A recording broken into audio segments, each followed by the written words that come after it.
Going on is Legacy, and you're watching Rodeo.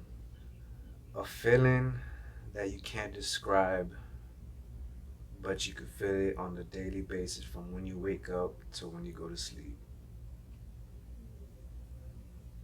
I would say that. After we die, I would have to say there's a certain point to where we meet our maker and we're given a choice of reincarnation, I believe. Yeah. It's a very serious thing and that it should be taken seriously no matter what. And for people to understand it and not say like, "Oh, you're just feeling that type of way, you get over it" type of vibe. That actually pursue it, get down to the basis, and and understand why you're feeling that way and how to fix that feeling. Yeah, yeah. Me myself, I do go through with depression, anxiety, and everything. That's also another reason why I meditate myself and everything. Yeah, meditation, uh, analyzing yourself be another thing. Does it have to be like a certain food, or like like shoot Mexican food all the time, no matter what? But if I would have to say, tamales. Yeah, homemade, homemade. Mm, just one person. I would have to say, damn, that's a hard one. There's a lot of people I want to eat with. There's a lot of people. But if I would have to choose one, I would have to say J. Cole.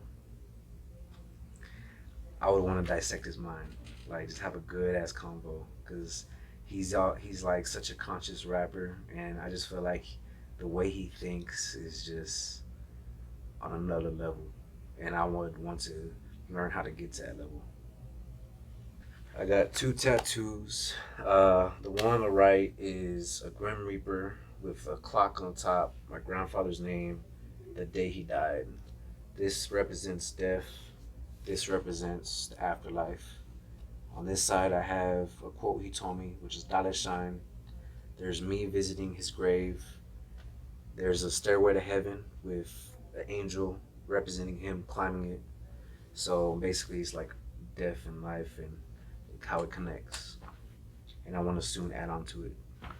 Well, there's clouds, so I want the clouds to intertwine, and I want either a dove or I know it's cliche, like some prayer hands or something like that, something spiritual.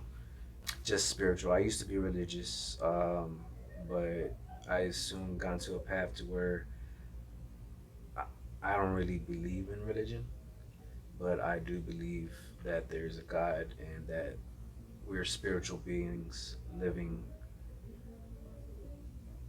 more than once, if that makes sense. You know, my thoughts on the state of music, just of how everything's coming out, or with the music, I feel like since we're in a digital era to where it's nothing but streams, I feel like music isn't as consumed as it used to be. Because before, people would be excited for bodies of work and sit with it, understand it, and I feel like we don't have that anymore. But at the same time, we get to experience more. So it has its pros and cons, but I'm liking the way music is. I just hope people will consume it the way we used to. Mm. The weirdest shit I ever wrote would be between Block Away and would have to be Lost Ones. Those two were really deeply connected of what I had to say and what I've experienced. Oh yeah, definitely believe in aliens, and I definitely believe they contacted us a long, long ago. I feel like they've been with us for a good minute, and there's proof, but that's a whole other conversation. So I would say, mm, I would have to say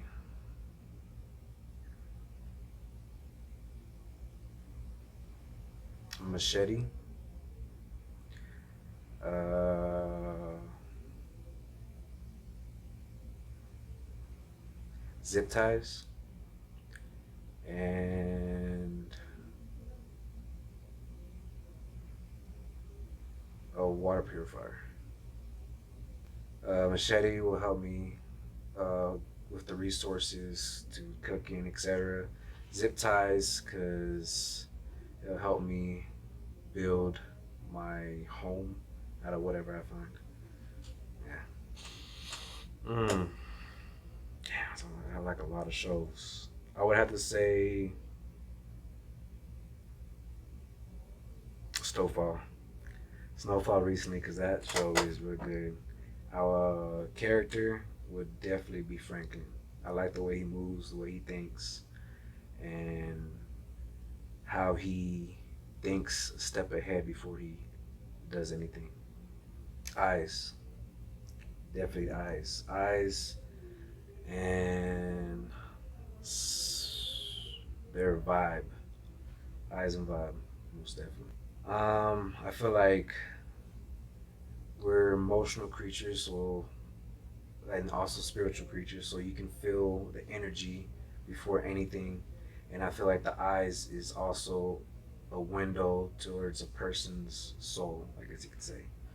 And you can evaluate evaluate their intentions or how they are. Whew. Man, Scarlett Johansson, Scarlett Johansson, for sure, top one. That Black Widow suit. That Black Widow suit, man. Mm. I would say late '80s, '90s, or early '90s. The birth of hip hop, like for real, for real. Like I would love to go see NWA live. You know, all the OGs from Snoop Dogg and everybody, man. Like imagine seeing them live and performing. Even Biggie, Two Live Crew, everybody. I'm talking about. Like just imagine. I mean, concerts nowadays are dope, but the birth of hip hop and the OGs and the ones that brought the game, and it wasn't for them, it wouldn't be the way it is today. Definitely that era. I love them. I love them. Acid's really crazy. Uh, Definitely see some trippy stuff, and it's a long trip. Shrooms, amazing. I feel like shrooms, it can help you with yourself and find yourself. And I feel like it's more of a controlled psychedelic experience other than acid. I've done both. Yeah. Mm. Worst date ever would have to be this one chick where I thought I had bad communication skills, but it was just she had it worse than me, and it was just like one quiet ass date, but she fell for me at the same time. So she was already trying to do like some lovey dovey shit, like if we were together, and I was like, yo, this is our first date, relax. But yeah, I would say that'd be the worst date ever. Mm, advice I would have to say is enjoy your youth, enjoy life, enjoy your loved ones, because you never promise it tomorrow. I know it sounds dark, but you're not promised tomorrow, and you gotta enjoy everything while you can. That would be my advice. All right, y'all. This is Legacy. You can stream all my stuff on all platforms. Silence just came out. Go stream that, and more music to come soon, especially by the end of this month. All right.